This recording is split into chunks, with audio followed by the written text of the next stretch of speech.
No, they tore it off. Somebody tore this off. See, this was a board that was up there, and it's been torn off of here. This was behind this. This was behind the board.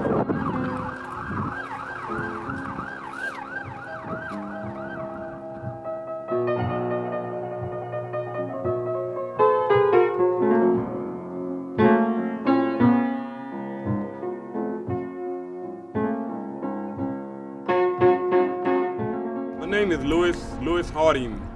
I cut grass for 30 years, and I learned to take my little bit of money that I have and invest it into property. How many different houses? I have about 10 pieces of property, and it's all paid for. I don't owe nobody nothing on any of them.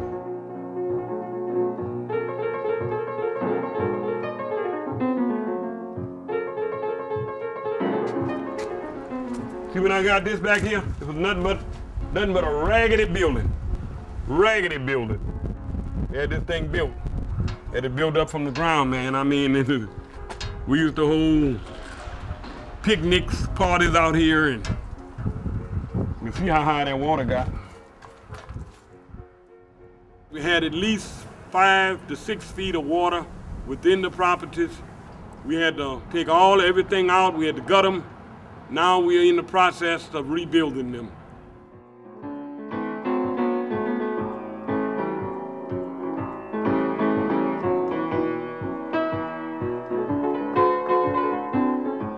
Before the flood, the paint was a loud color. In fact, I put it this way. You could hear it before you could see it.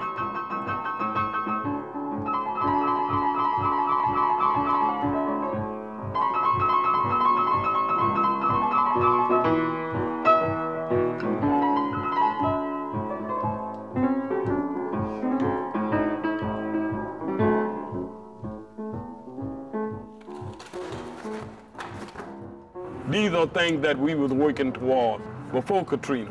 Katrina got in the way, and we was not able to continue to do this thing. This is where we was really holding meetings at. It's a sign where we were doing for summer camps, and we were trying to work with young men, getting young men for the summer. The center was not destroyed by the storm. The center was more or less destroyed by the flooding of the levees. That water moved and moved all this stuff in here and jammed all this stuff up. But this is where we was at, partner. We were trying to get it done.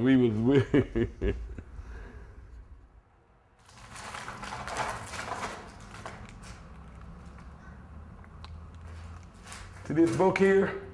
This was all of the black business that they had in the city at one time. This book was published in 1940. There was more black business in 1940 than there was before Katrina. We had more property then than we have now, believe it or not. Our people had it. We had 5-star hotels in 1909 that we don't have now. We lost them due to the fact of there was no unity within the community. And when integration came in, blacks, African-American people, stopped going to the black business and started going to the white business. So automatically they clapped because they didn't have the participation.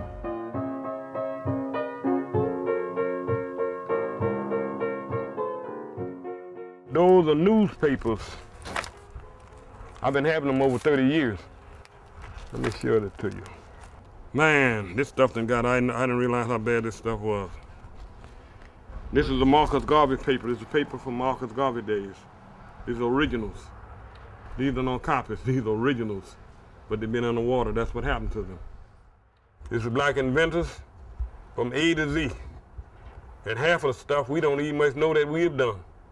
This is what I really teach to young people, and getting young people to understand that they're no hoodlums, they're no drug pushers, they're not just no football players, they're no basketball players, they are scientists, but they don't know it. And nobody's there telling it to them. If you think that you have not accomplished anything in life, It doesn't give you a security about yourself. You have to know what you have done. And within the African American community, this is the problem that most of us do not know our history. So therefore, you end up feeling to believe you can't amount to anything. You have to have some sense of direction of where you've come from in order to know where you're going. And this is the reason why I want to rebuild, knowing the history of the city, of what we have had. If we don't come back and build it, it's going to be worse than it was even much before Katrina.